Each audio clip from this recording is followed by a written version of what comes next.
Hello friends, welcome back to our channel. చూడండి, నేను 8th క్లాస్లోని lessons ఉన్నాయి కదండి, 4 లెసన్స్ అవన్నీ నేను పెట్టేస్తాను. చూడండి, ఇదిగోండి సెమిస్టర్ 1లోని మనకి 4 లెసన్స్ అయితే ఉన్నాయి. 4 పెట్టేస్తానండి.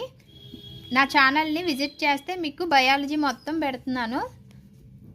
ఇదిగోండి 4 లెసన్స్: కణం, నిర్మాణం, విధులు, సూక్ష్మజీవులు, స్నేహితులు, శత్రువులు, పంట ఉత్పత్తులు, యాజమాన్య పద్ధతులు, జంతువుల్లో ప్రత్యుత్పత్తి. ఇవి కదా మనకు టాపిక్స్ ఉన్నాయి. ఇవి ఒకసారి చెక్ చేసుకుందామండి, రివిజన్ చేసుకున్నట్లు ఉంటుంది కదా. ఈజీగా ఉన్నదండి, ఆల్రెడీ మనం చదివినవే కదా.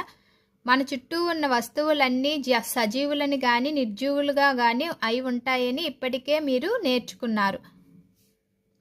ప్రాణంతో ఉన్న అన్ని జీవరాశులు కొన్ని ప్రాథమిక విధులు నిర్వర్తిస్తాయి అని కూడా గుర్తు తెచ్చుకోండి. మీరు ఈ విధుల జాబితా తయారు చేయగలరా?